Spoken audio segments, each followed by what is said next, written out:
안녕하세요. 사연 읽어주는 남녀입니다. 오늘도 와주셔서 감사드리며 그럼 오늘의 사연 소개해드리겠습니다. 안녕하세요. 저는 60대 후반인 여성입니다.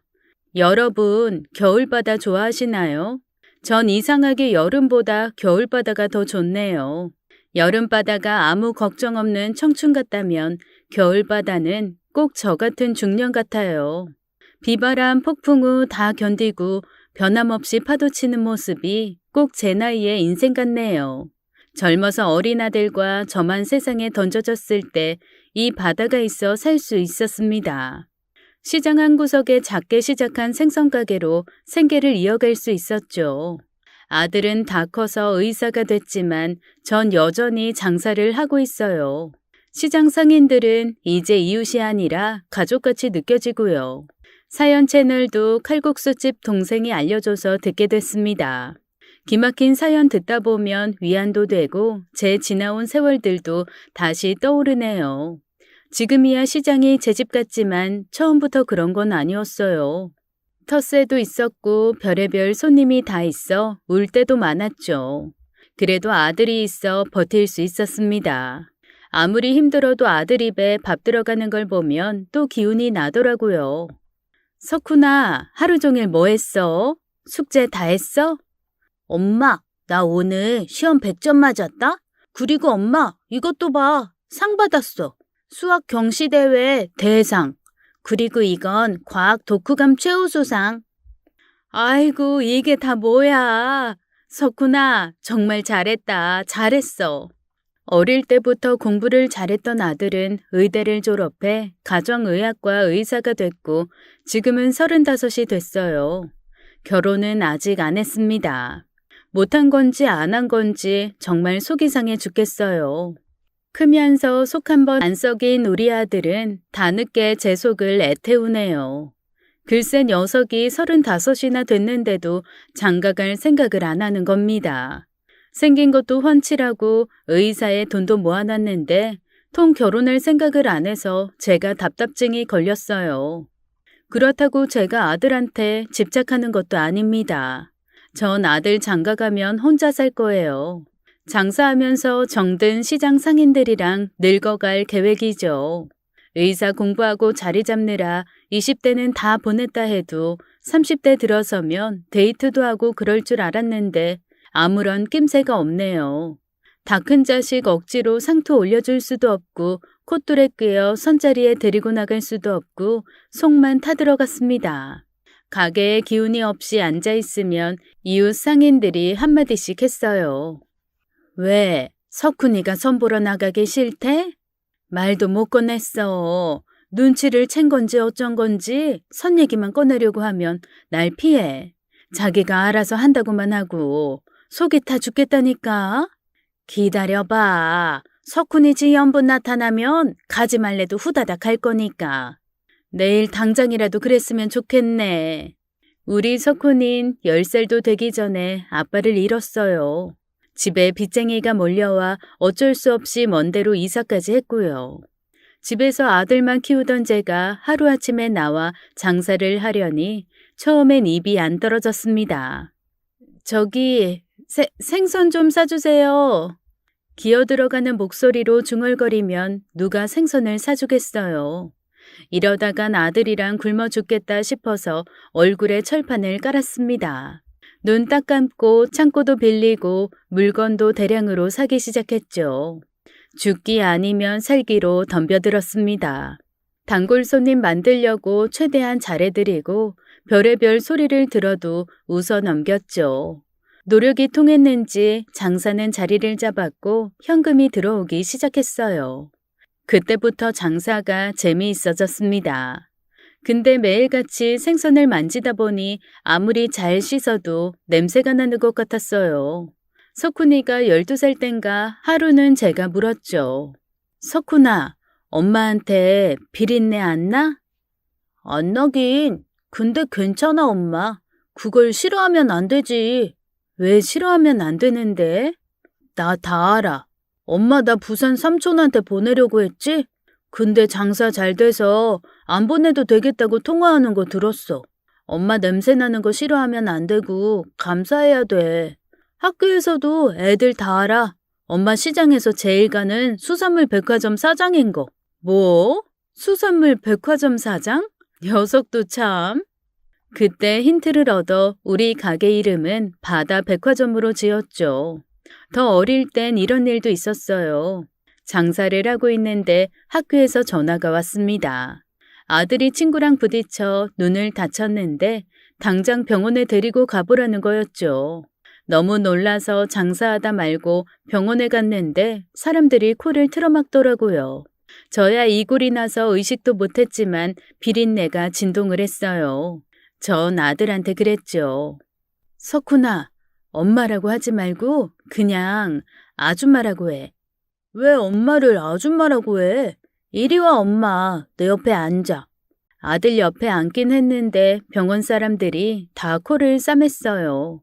이게 무슨 냄새냐고 지독해 죽겠다고 하는데 제 얼굴이 빨개졌죠. 그런데 석훈이가 이러는 거였어요. 우리 엄마 영포시장에서 수산물 팔아요. 생선 냄새 나도 이해해주세요. 그래? 꼬마가 말도 잘하네. 저 꼬마 아니에요. 9살이나 됐어요. 9살 형이구나. 알았어. 이제 들어가서 진료받자. 혼자 몸으로 장사하랴, 애보랴, 살림하랴 정신이 없다가도 아들이 똑부러진 소리라면 정신이 번쩍 들었죠. 게다가 공부까지 잘해서 상이란 상도 다 쓸어오고 학원도 안 보냈는데 늘 1등을 하곤 했습니다. 혼자 키우는 아들이 기특하게 구니 힘들어도 살만했어요. 놀랍게도 아들은 중고등학교 내내 1등만 했습니다. 집안 형편이 넉넉지 못해도 아들 석훈이만 보면 대기업 총수도 안 부러웠죠. 일찌감치 의사가 되고 싶다던 아들은 결국 의대에 합격했습니다. 시장에서 잔치가 벌어졌어요. 상인들도 다 진심으로 축하해줬죠. 축하해 박 여사. 아들 의대 보내니까 어때? 어깨에 힘이 팍 들어가지. 고생한 보람 있네. 아이 우리 시장의 자랑이다 석훈이가. 시장에서 특별히 플랜카드도 맞춰서 걸었어. 아이 봤어? 그런 것까지 언제 준비했어? 고마워요 정말. 그리고 뜻밖의 손님도 찾아왔어요. 아들과 1, 2등을 다투던 영철이 엄마였죠. 가끔 영철 엄만 저한테 와서 아들 공부 좀 그만 시키라고 잔소리를 했어요. 석훈이 때문에 영철이가 1등을 못하니 노골적으로 뭐라고 할 때도 있었죠. 기어이 아들 장학생으로 의대까지 보내고 대단하긴 대단하네 석훈 엄마. 우리 영철인 신촌에 있는 대학에 합격했어. 1년 보내다가 미국 유학 보내려고. 석훈이 때문에 우리 영철이 늘 2등만 했는데 이제 대학 가면 둘이 경쟁할 일도 없겠지? 나 솔직히 석훈이 때문에 많이 속상했어. 앞으로 영철이랑 석훈이 서로 엮이는 일 없으면 좋겠네. 축하도 아니고 비아냥도 아니고 애매한 인사에 전 그냥 웃고 말았죠. 사실 영철이는 아버지가 변호사고 엄청 부자였어요. 학교 학부모 회장도 영철 엄마가 도맡아 했는데 1등을 우리 석훈이가 맨날 해대니 약도 많이 올랐을 거예요. 전 간다는 영철 엄마를 앉혀서 술을 한 잔 권했습니다. 같이 자식 키우는 입장에서 술 한 잔씩 하고 풀자는 거였죠. 근데 영철 엄마가 이러는 거였어요. 근데 석훈 엄마, 평생 효자는 없다. 지금까지 잘해왔지만 마음 턱 놓고 있지 마. 또 누가 알아? 석훈이가 늦은 사춘기를 심하게 앓게 될지. 영철 엄만 알 수 없는 얘기를 들어놓고 소주잔을 비웠어요. 그리곤 인사 한마디 없이 자리를 떴습니다. 사춘기란 거 우리 석훈인 정말 없었어요. 다른 애들 공부하다 한 번씩 안 한다고 어깃장 놓고 투정 부릴 때 석훈인 묵묵히 공부만 하던 아이였죠. 그게 한편으론 속상하기도 했어요.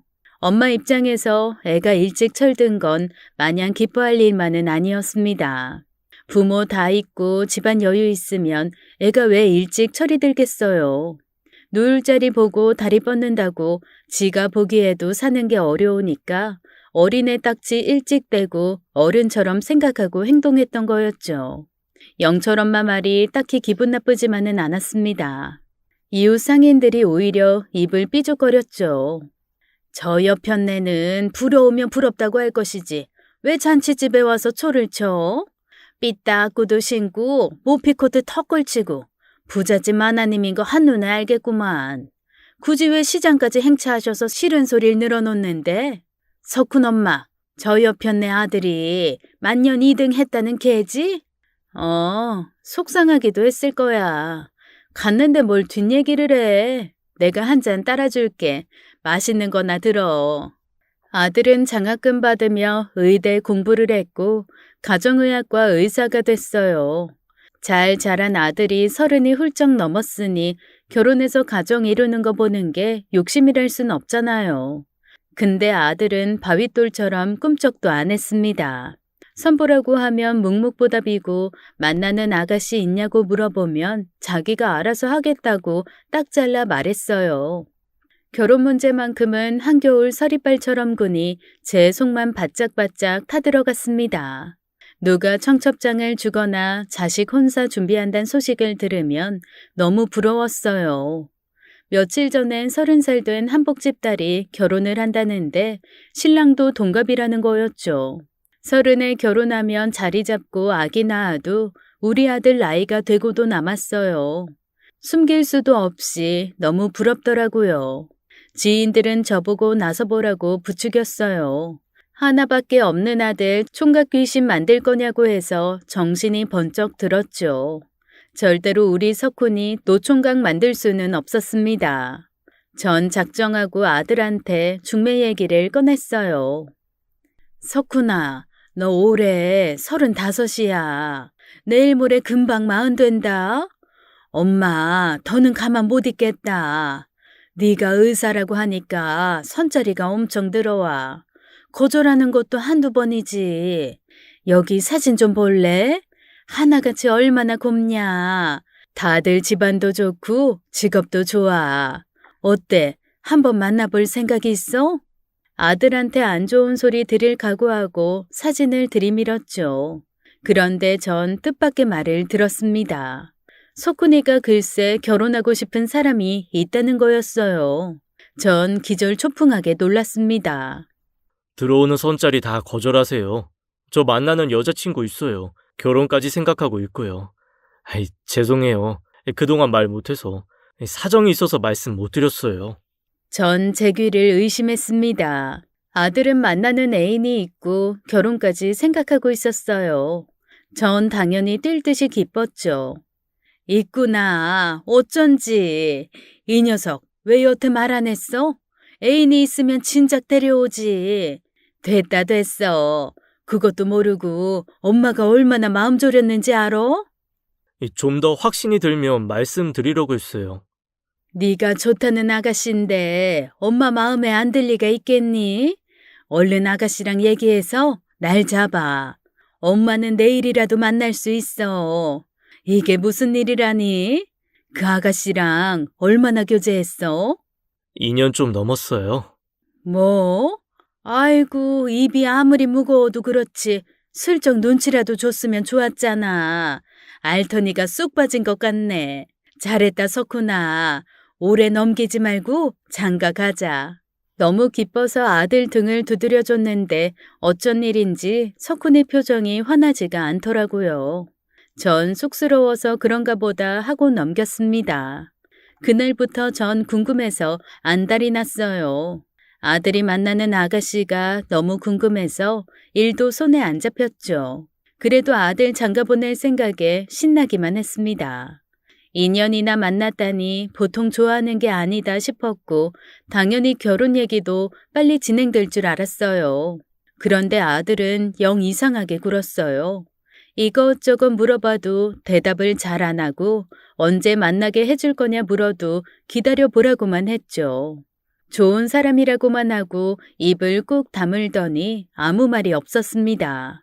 저만 애 같아서 병이 날 지경이었죠. 석훈이가 왜 저러나 가게에서 곰곰이 생각해봤어요. 아무리 생각해도 답은 딱 하나였습니다. 생선 장사하는 엄마가 창피한 게 아닌가 그런 생각이 들었어요. 여자 집이 너무 부자라 누추한 집안 사정을 보여주기 싫은 것 같았죠. 하도 속이 상해서 친한 분식집 형님한테 속풀이를 했습니다. 그랬더니 형님이 저를 막 혼내더라고요. 아니, 넌 네 아들을 그렇게 몰라? 석훈이가 생전 엄마 부끄럽다고 한 적 있었어? 지도 의사인데 여자 집이 부자면 그럴 수도 있잖아. 생선 장사 이제라도 그만할까? 그건 너무 성급한 생각이고 한번 그 아가씨를 만나봐. 석훈이가 말 못할 사정에 있을지도 모르잖아. 듣고 보니 맞는 말 같아서 전 기회를 노렸습니다.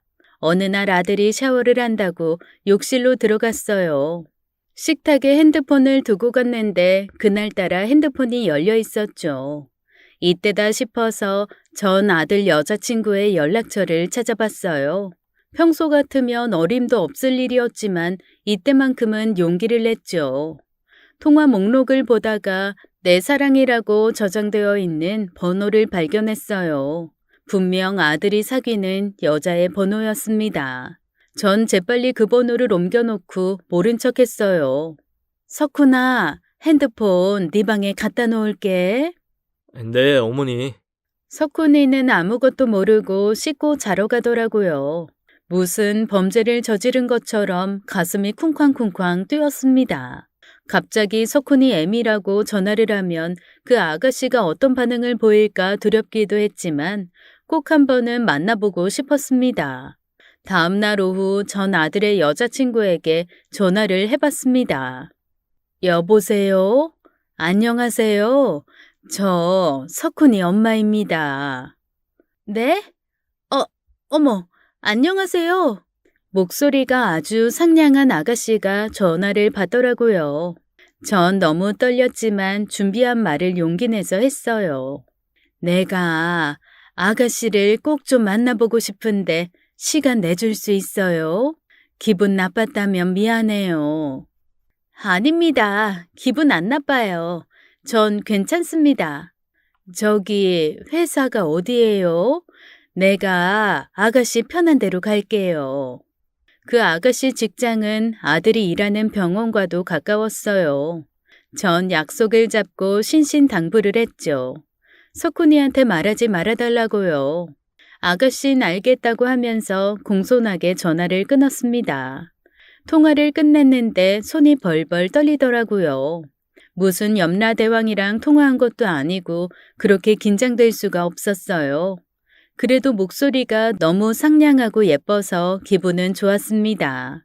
다음 날 만나기로 했는데 밥도 안 넘어가더라고요.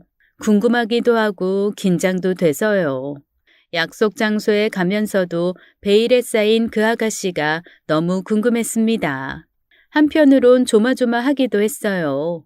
얼굴에 큰 흉이라도 있나 싶고 아들이 결혼할 아가씨라고 하니 오만 가지 다 마음에 걸렸습니다.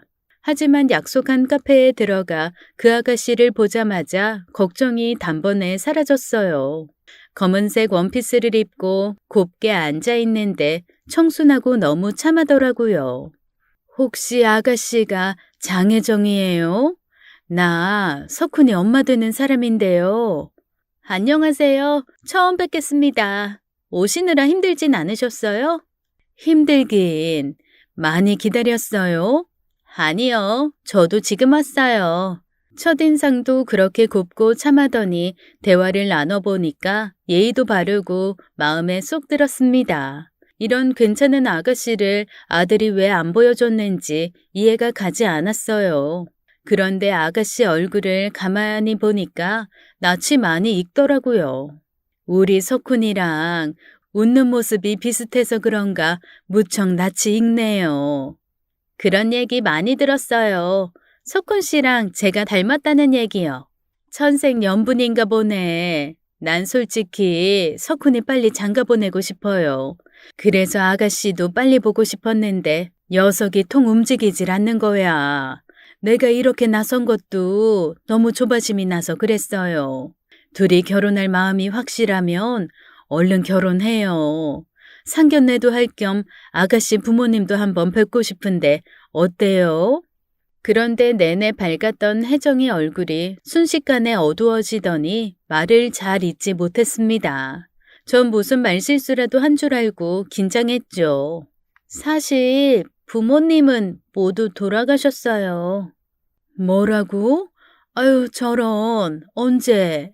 제 물음에 혜정인 선뜻 대답을 하지 못했죠. 속으로 그런 생각이 들었어요. 석훈이 녀석이 아가씨 집안 사정 때문에 인사를 미뤘던 게 아닌가 싶었습니다. 양친 부모 잃은 게 아가씨 잘못도 아닌데 아들이 미련하게 느껴졌어요. 괜찮다고 아무런 문제도 안 된다고 얼마나 외로웠겠냐고 말을 하려는데 갑자기 아들이 그곳에 나타났습니다.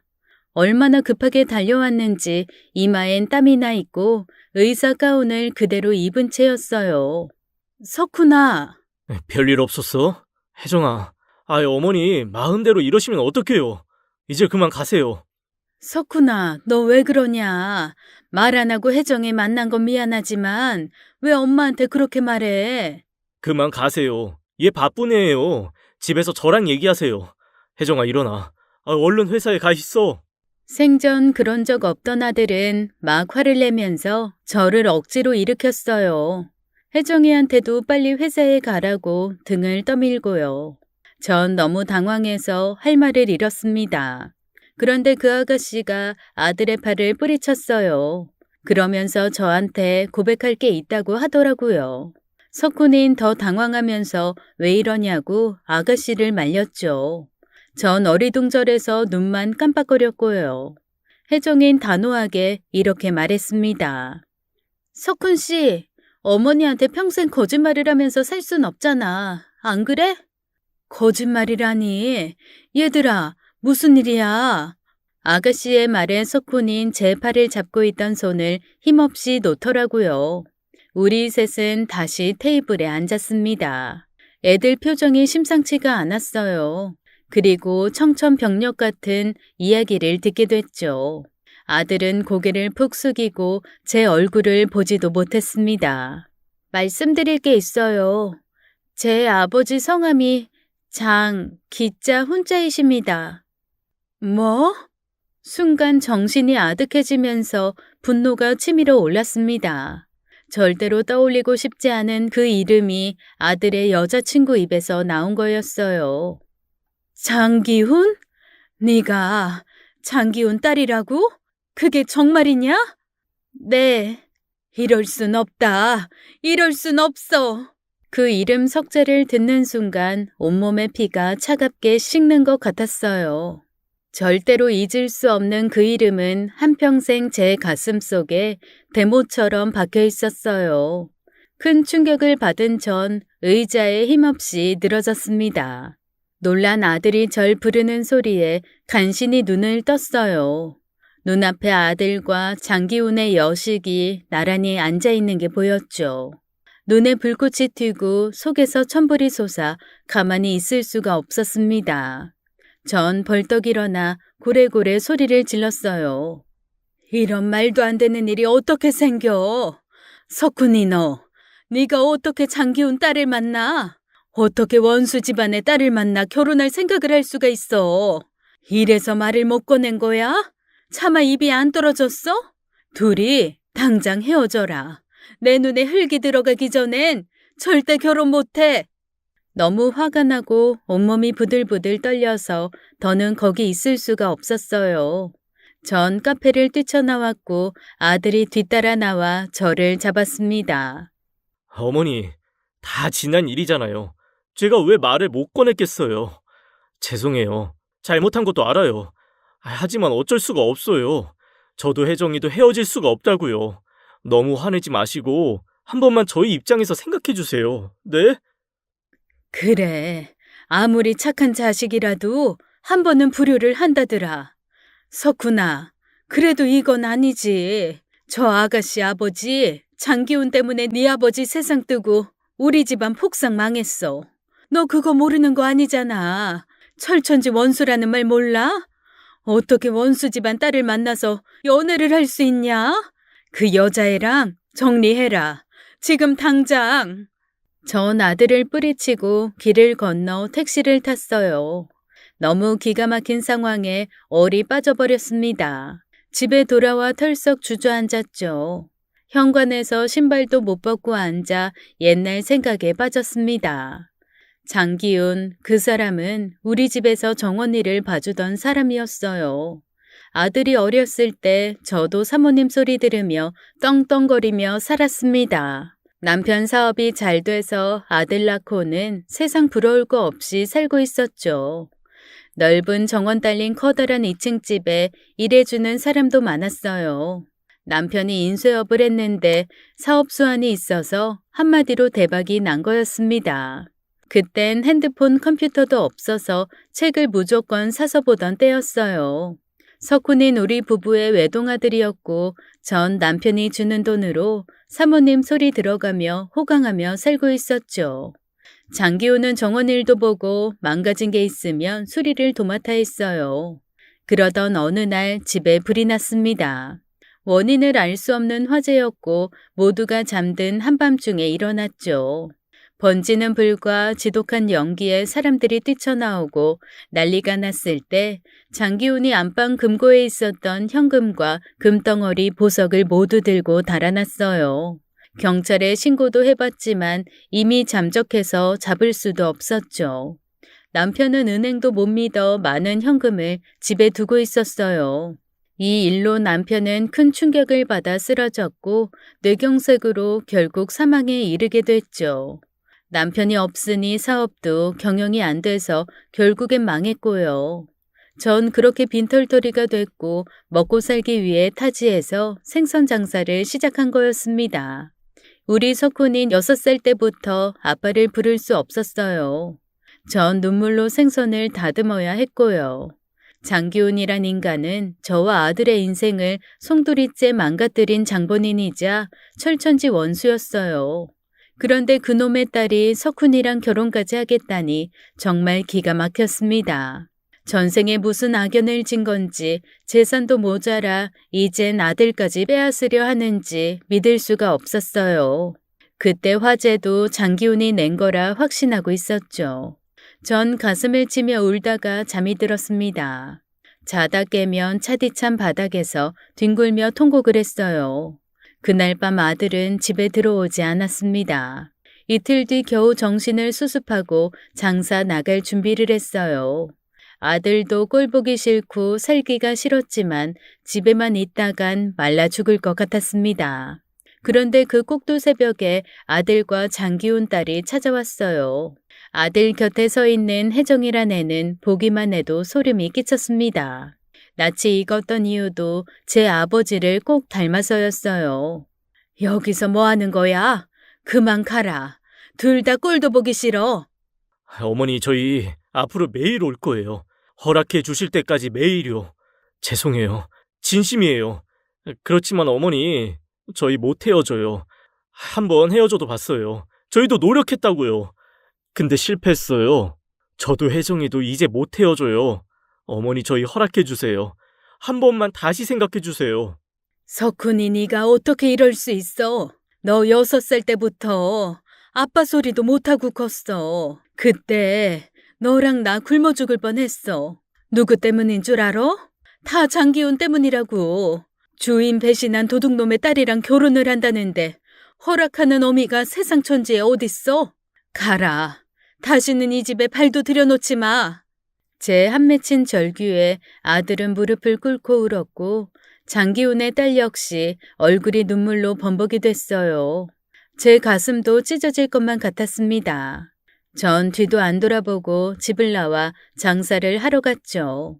꽝꽝 언 고등어 상자를 바닥에 패대기 치는데도 분이 안 풀렸어요. 아들이 그저 모질이 같고 장기훈 딸은 상여우 같았습니다. 원통하고 분해서 물 한 모금 시원하게 넘길 수가 없었죠. 애들은 서로 약속을 했는지 매일 새벽 저희 집에 찾아왔어요. 무시도 해보고 괜한 짓 하지 말라고 악도 써보고 별짓을 다 했는데도 애들은 포기하지 않았습니다. 하루는 시장에 있다가 분통이 터져서 아들 병원에 찾아갔어요.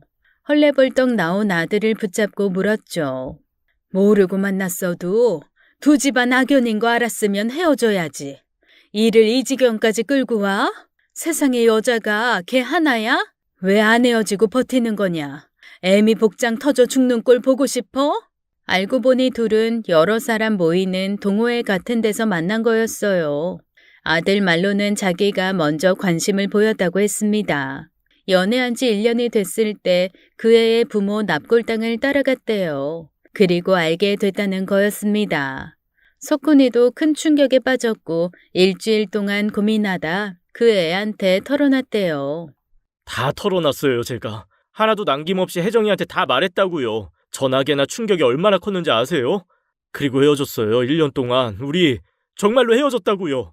헤어졌으면 그걸로 끝내야지. 왜 다시 만나? 바보 천치도 아니고 이 녀석아. 왜 하필 그 집 딸이냐고. 엄마 이렇게 나올 줄 몰랐어? 알고서 헤어졌으면 독하게 끝내야지. 왜 정을 못 끊고 다시 만나서 이 사달을 만들어? 하늘도 무심하지 어렵게 헤어진 애들은 1년 만에 우연히 마주쳤대요. 거짓말같이 서해 어느 바닷가에서 재회를 했다는 거였습니다. 둘 다 서로를 잊지 못하고 있었고 다시 만났을 땐 다시 헤어질 엄두가 안 났대요. 석훈인 얘기를 하면서도 눈물이 그렁그렁했습니다. 전 아주 복장이 터졌어요. 너 엄마 고생한다고 얼마나 열심히 공부했냐. 효도한다고 속 한 번 안 썩이더니 이렇게 크게 배신할 수가 있어? 고생하면서 키워놨더니 이렇게 애미 가슴을 찢어놔? 멀쩡하던 집에 불이 왜 났겠냐. 다 장기훈이 도둑질하려고 꾸민 일이야. 그때 잘못됐어 봐. 너랑 나 우리 가족 모두 불에 타 죽었을지도 모른다고. 그런 애비를 둔 딸이랑 결혼을 시켜달라고? 아이고 이놈아. 차라리 혼자 살아. 아니래요, 어머니. 불난 건 정말 모르는 일이라고 했어요. 혜정이 아버지가 돌아가시기 전에 다 털어놓고 가셨대요. 어머니, 제발 차분하게 생각 좀 해보세요. 혜정이 아니면 저 결혼 안 해요. 못 해요, 어머니. 아니 이 녀석이 이젠 그 여자의 말만 듣고 애미 속을 뒤집어? 그래 너 결혼하지 말고 부모 자식 인연도 끊고 각자 모른 척하고 살자. 그래야 속이 시원하겠어? 너 같은 불효자식이 어딨냐 세상에. 내가 이런 꼴 보자고 널 죽자사자 키운 줄 알아? 전 생각할수록 노엽기만 했습니다. 아들이 그 집 딸만 안 만났어도 이런 일은 없었을 텐데 너무 분하기만 했어요. 한겨울 고드름 같은 게 가슴에 맺혔고 그게 너무 시렵고 아팠습니다. 그래도 아들과 그 집 딸은 끈질기게 절 찾아왔어요. 3개월 동안 새벽에 매일같이 찾아와 무릎을 꿇었죠. 그러면서 계절이 바뀌었고 칼바람이 부는 한겨울이 됐습니다. 유난히 한파가 몰아친 날이었죠. 그날도 어김없이 아들과 장기훈의 딸이 집 앞에 찾아왔어요. 말없이 무릎을 꿇는 애들을 보고 또 속이 문드러지는 것 같았죠. 소용없어. 괜한 짓 하지 말고 돌아가라. 너희 둘 절대 결혼 못한다. 전 장기훈의 딸을 보고 한마디 더 했어요. 너도 참 독하다. 모자 사이 갈라놓고 칼바람에 이 고생을 하면서까지 이 결혼 해야겠니? 석훈이가 붙잡아도 네가 뿌리쳐야 하는 거 아니냐? 내일부턴 오지 마라. 네가 올수록 반대하는 내 결심은 더 확고해질 뿐이야. 그날은 남동생이 보자고 한 날이었죠. 며칠 전 안부 전화를 해와서 그동안 있었던 일을 다 털어놨었고 걱정이 된 남동생은 절 보러 올라온 거였어요. 터미널에서 동생을 만나 바로 찻집으로 갔습니다. 누님이 모르는 게 있어.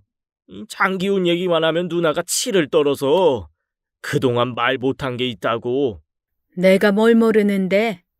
화내지 말고 내 얘기 끝까지 들어. 평창 농짐에 불났던 날 이 장기훈이 금고만 털고 간 게 아니야. 금고가 있던 창고에 석훈이도 있었어. 뭐? 석훈이가 거기 있었어? 전혀 모르고 있던 얘기였고 전 기절하게 놀랐어요. 동생은 굳은 얼굴로 말을 이어갔습니다. 아니 나 제대하고 누나 집에 놀러 갔던 날이었잖아. 불이 나서 다들 정신없을 때 이 장기훈이 석훈이를 업고 나왔었어. 내가 분명히 기억하고 있다고. 석훈이 네가 업고 나온 거 아니었어? 내가 같이 잠들긴 했는데 깨보니까 옆에 없었어. 석훈이 잤다가 연기에 질식할 것 같아서 나왔는데 장기훈이 애를 얻고 나오더니 사라진 거야. 금고 털어간 건 나중에 알게 됐지. 그러니까 누나. 잠깐만 가만히 있어봐. 석훈이를 그럼 장씨가 구해준 거란 말이야? 그래, 맞아. 넌 그 얘기를 왜 지금에서야 하는데? 그땐 당연한 일이라고 생각했어. 또 그 다음날 좀 정신이 없었어. 화재로 누나 집은 엉망이 됐지. 금고는 싹 도둑 맞았지. 충격받아 매형도 쓰러지고. 장기훈을 두둔할 상황이 아니었잖아. 근데 누나, 나도 나이 들고 시간이 지날수록 이건 아니라는 생각이 들어. 뭐가 아니야? 예전에 매형이 장씨한테 얼마나 심하게 대했어. 아주 못살게 굴었잖아. 누나도 그건 인정할 거야. 장씨도 가장이었어. 자식도 있고 아내도 있었는데 월급도 쥐꼬리만큼 줬잖아. 노비라도 되는 것처럼 막 천대하고. 그랬어, 안 그랬어? 부정은 못하겠다. 네 매형 그런 쪽으론 인정이 없었으니까. 솔직히 이 나이 되니까 장씨가 이해가 돼. 오죽하면 그랬겠어. 그러니까 누나도 애들한테 너무 모질게 굴지 마. 매형은 잘했어. 또 장기훈은 석훈이 생명을 구해준 사람이라고.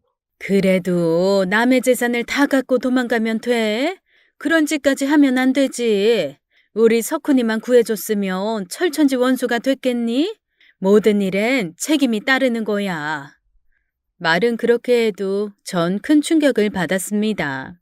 장 씨가 석훈을 구해줬다는 사실은 전혀 모르고 있었어요. 일이 바쁜 동생은 터미널에서 버스를 타고 내려갔고 전 집으로 갔습니다. 불이 난 평창동 집엔 안방에 비밀스럽게 딸린 작은 방이 하나 있었어요. 거기엔 금고도 있었고 남편의 간식인 꿀과 곶감도 있었죠. 석훈인 5살이었고 남편은 종종 아들한테 곶감을 꺼내주곤 했었습니다. 우리 부부가 잠든 사이 석훈인 몰래 그 방에 들어간 거였고 몰래 곶감을 꺼내 먹다가 잠이 든 거였어요. 화재를 피해 모두 집 밖으로 나올 때 장 씨는 금고방으로 들어갔고 거기서 잠든 석훈이를 발견하곤 마당에 업고 나왔던 거였습니다. 한마디로 장기훈은 재산을 훔쳐 달아난 도둑이기도 하지만 아들을 구해준 은인이기도 했어요. 머리가 어지럽고 속이 울렁거렸죠. 이 노릇을 어떻게 하나 몰랐던 진실에 화를 내고 집에 왔지만 저도 느끼는 바가 있었습니다. 사실 남편은 그렇게 좋은 사람은 아니었어요. 소위 술 좋아하는 한량이었고 돈 좀 잘 번다고 집안일 해주는 사람들에게도 막 대했죠. 제발 그러지 말라고 아무리 잔소리를 해도 소용없었습니다. 여보, 자꾸 왜 그래요? 월급도 적게 주면서 왜 자꾸 부려먹고 막대해요? 제발 그러지 좀 말아요. 그 업보 다 돌아온다고요. 아빠, 한 세상 떵떵거리고 잘 살다 가면 그만이지 무슨 놈의 업보. 얼마나 돈 벌기 좋은 세상인데 남의 밑에서 일을 하고 있어. 다 능력껏 사는 거야. 싫으면 우리 집 나가면 되지 누가 붙잡는데. 그래도 때 되면 월급도 올려주고 연말이나 명절엔 보상도 해줘야지. 입 싹 씻는 거 나 민망해서 더는 못해요. 어디 딴 나라 사람이에요? 지난 추석 명절엔 일하는 사람들 내가 따로 보너스 챙겨줬다고요. 뭐? 여편네가 돈이 남아도나? 다음부터 절대 그런 쓸데없는 짓 하지 마. 상의도 없이 그게 무슨 짓이야? 다음 달 월급에서 그 돈 까고 줘. 알았어? 모진 남편은 특히 장 씨한테 더 심하게 굴었습니다. 장 씨가 어렵게 사는 건 모두가 알고 있었어요. 지인이 사정이 딱한 사람이니 부잣집에서 거둬달라고 해서 데리고 있었고요.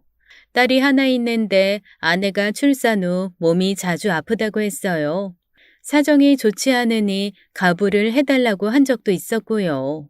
월급이 워낙 적었기 때문에 저도 가끔 남편 몰래 월급을 땡겨주기도 했습니다.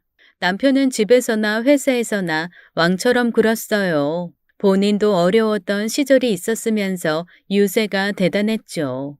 특히 장 씨한테는 유달리 매정하게 굴더라고요. 어이, 아이 구두 닦아놨어? 예, 사장님. 닦아놨습니다. 아, 이게 뭐야?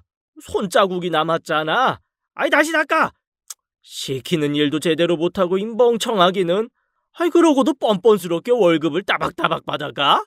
제가 볼 때도 심할 때가 많았어요.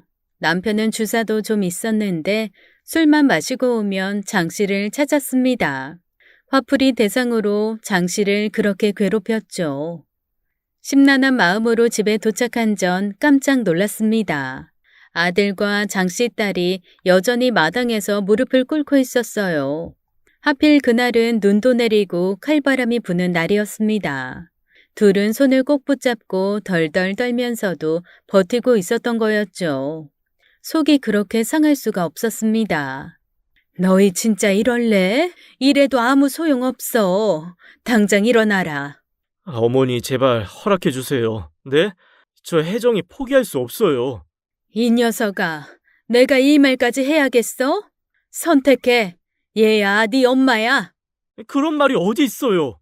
네가 끝까지 얘를 포기 못한다면 엄마하고는 영 끊어라. 너 아버지 없이 자라는 거 보면서 엄마 속이 새카맣게 다 탔어, 이 녀석아. 근데 어디 여자가 없어서 장기훈이 여식을 데려와? 세상에 이런 불효가 어딨냐? 네가 이럴 줄은 몰랐다. 내 아들 석훈이가 이럴 줄은 정말 몰랐어. 저도 어쩔 수 없어요. 저희 못 헤어진다고요. 아버지 그렇게 되신 건 저도 마음 아파요.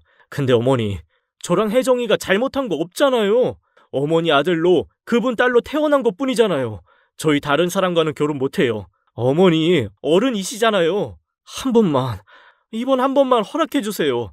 제가 언제 어머니 말 거역한 적 있어요? 어머니 부탁이에요. 아들은 제 손을 잡았지만 전 매정하게 뿌리쳤어요. 그걸 본 혜정이가 제 종아리를 잡고 엎드려 매달렸습니다. 울면서 자기가 대신 사죄드린다고 한평생 마음의 빚 잊지 않겠다며 절 설득했어요. 제가 잘할게요. 평생 속죄하는 마음으로 살게요, 어머니. 석훈 씨랑 저 헤어질 수가 없어요. 결혼 허락해 주시면 아버지 몫까지 속죄하는 마음으로 살게요. 제발 저희 결혼 허락해 주세요. 네, 어머니. 누가 네 어머니냐? 조용하던 집에 평지풍파 일으켜놓고 그렇게 좋던 모자 사이 하루아침에 갈라놓고 너도 참 뻔뻔도 하다. 결혼? 어디 해봐라. 대신 내 허락받을 생각까지 하지 마. 어디 그런 욕심을 부려? 지구 끝에 가서 결혼을 하든 약혼을 하든 니들 마음대로 해. 나는 모르는 일이니까. 혜정이마저 뿌리치고 집 안으로 들어가려고 하는데 갑자기 비명소리가 들렸어요. 석훈 씨, 왜 그래? 정신 좀 차려봐. 돌아보니 석훈이가 쓰러져 있었습니다. 얼굴이 창백해져 있었고 열이 펄펄 끓고 있었어요. 아픈 몸으로 그 추운 날 밖에 몇 시간씩 벌을 서고 있던 거였어요.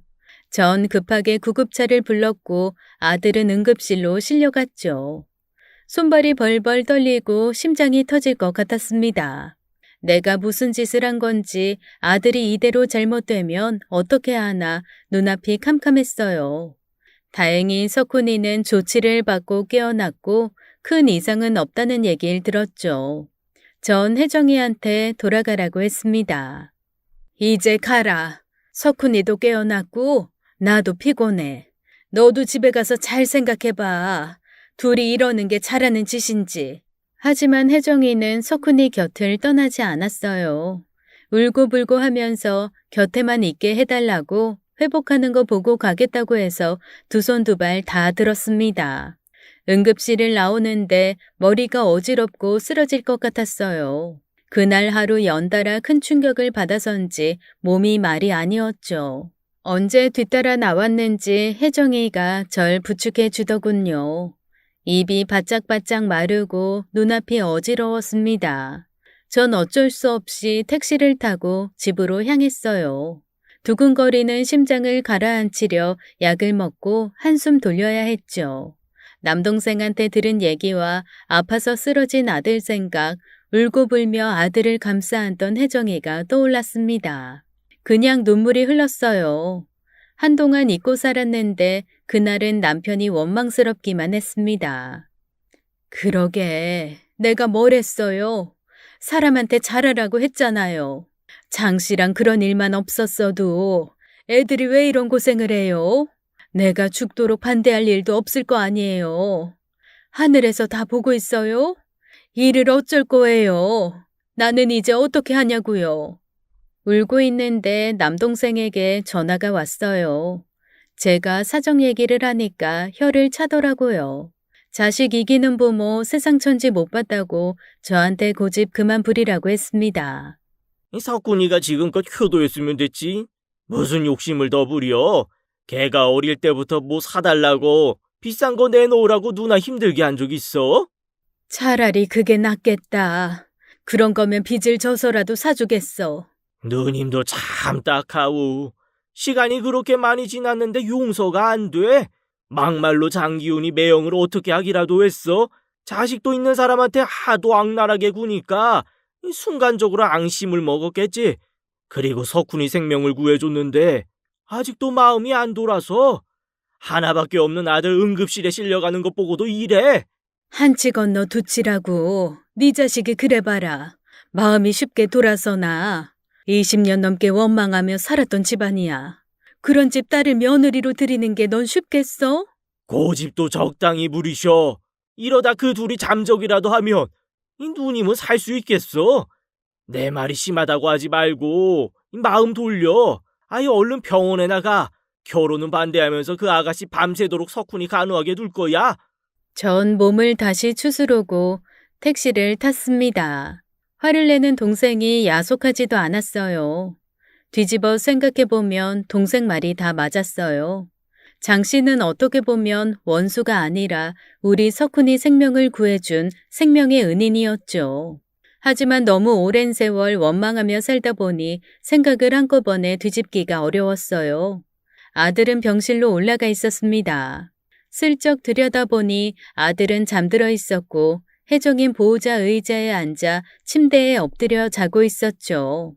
마음고생을 심하게 해서인지 혜정이 얼굴도 말이 아니었어요. 볼이 쑥 꺼진 게 초췌해 보였죠. 그런 와중에도 둘은 손을 꼭 잡고 있었어요. 그 모습에 코끝이 시큰해지면서 눈물이 왈칵 쏟아졌습니다. 저도 모르게 마음이 누그러지면서 둘 다 애처롭다는 생각만 들었어요. 누가 이 아이들한테 돌을 던질 수 있을까요? 석훈이도 혜정이도 서로를 사랑한 죄밖에 없는데요. 전 연신 눈물을 닦으며 생각했죠. 연분이란 건 따로 있다는데 이 아이들이 아닐까 싶었습니다. 저도 드라마 많이 봤지만 부모들이 결혼 반대하는 장면 나올 때마다 그랬어요. 어른들이 좀 양보하지. 무슨 고집을 저렇게 부리나? 철없는 애들이 그럴 수도 있지. 젊은 애들 속을 어지간히도 썩인다고 속 편하게 생각했어요. 그런데 제가 그러고 있었습니다. 유명한 영화가 떠올랐습니다. 로미오와 줄리엣에서 젊은 청춘들이 꽃도 못 피워보고 죽었잖아요. 그건 비극으로 끝났지만 제 아들이 사랑하는 여자가 그래선 안 되는 일이었죠. 잠든 혜정이의 얼굴에 장 씨의 모습이 아른거렸습니다. 불길과 연기 속에서 우리 석훈이를 안고 나오는 장 씨의 모습이 눈에 그려졌어요. 만약 그때 석훈이가 잘못됐었다면 전 어떻게 됐을까요? 상상도 하기 싫었습니다. 전 조용히 병실을 나갔어요. 복도에서 한바탕 눈물을 쏟고 마음을 진정시켜야 했습니다. 그런 뒤 다시 병실로 돌아가 혜정이의 옆에 앉았어요. 그 아이는 제 인기척에 눈을 뜨더라고요. 혜정아, 깼니? 내가 할 말이 있다. 잠깐 좀 나와 볼래? 그 앤 말없이 따라 나오면서 고개를 푹 숙이더라고요. 이제 가라고 할 줄 알았던 것 같아요. 벌써부터 그 앤 어깨를 들썩이고 있었죠. 울지 마라. 내가 잘못했다. 혜정아, 우리 석훈이랑 결혼해. 내가 허락하마. 네? 지금 뭐라고 하셨어요? 결혼해 둘이. 내가 어리석었다. 이렇게 좋아하는 둘을 억지로 갈라놓으려고 했어. 석훈이 퇴원하고 몸 회복하는 대로 결혼 준비하자. 그동안 마음고생 많이 했지? 미안하다. 이건 내 진심이야. 전 혜정이 손을 꼭 잡았어요. 그 아이 놀란 표정으로 울기만 했습니다. 지금까지 한 고생이 있으니 믿기지가 않았을 거예요. 내가 너희 결혼 반대한 건 순전히 내 한 때문인 것 같구나. 얼마 전에 알게 됐어. 평창동 집에 불이 났던 날 네 아버지가 우리 석훈이를 안고 나왔다는 걸. 다 지난 일 잘잘못 따지면서 고집 부린 거 사과하마. 오히려 고맙다는 말을 하고 싶구나.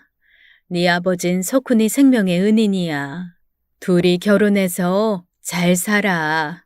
내가 할 말은 이게 다야. 전 혜정이에게 제가 끼고 있던 금가락지를 껴줬습니다. 그 아이 손가락의 가락지는 너무 커서 빙글빙글 돌아갔어요. 손가락이 이게 뭐냐? 잘 먹고 살 좀 쪄야겠다.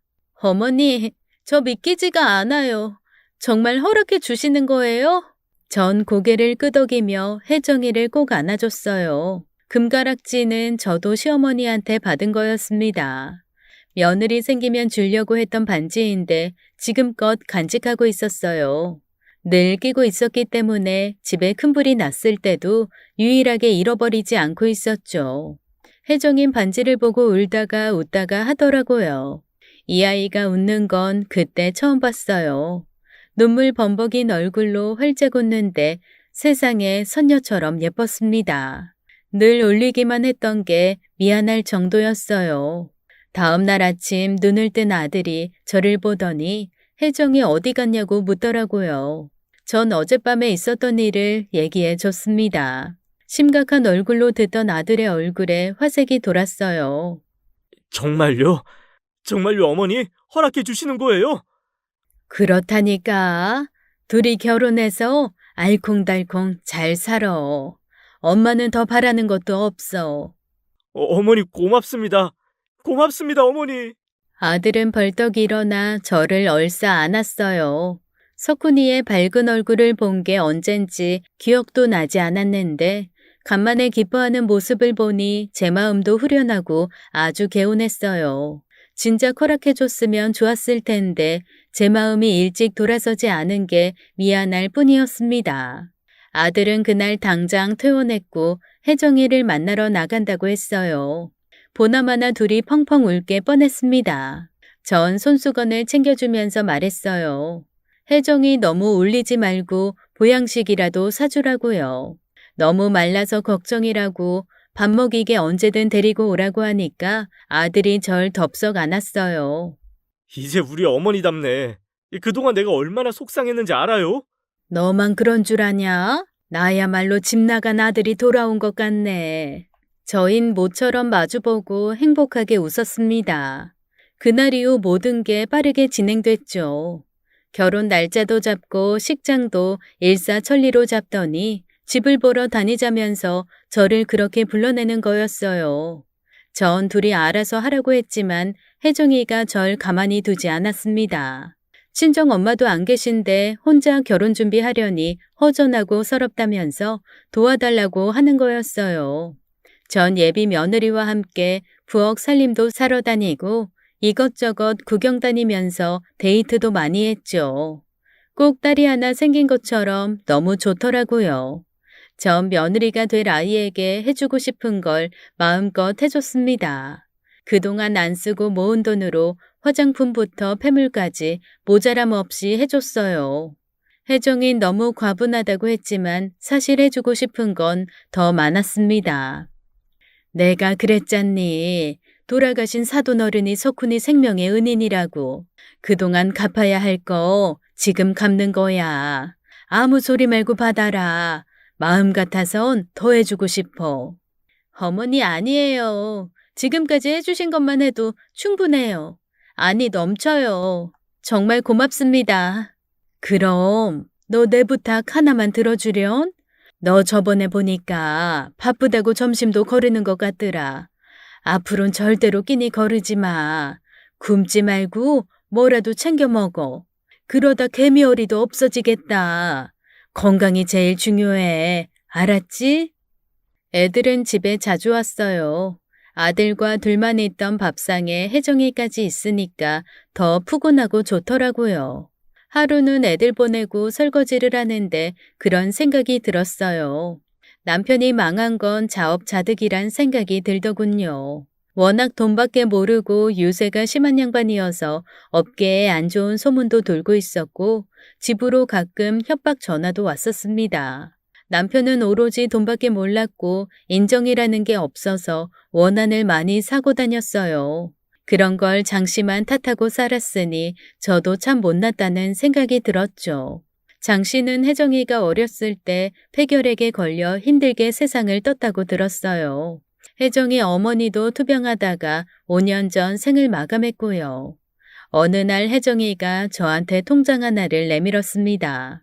어머니, 이거 받아주세요. 저희 아빠가 모아놓으신 돈이에요. 엄마 말로는 저희 아빠 죄책감 때문에 많이 괴로워하셨대요. 돈도 거의 못 쓰셨고요.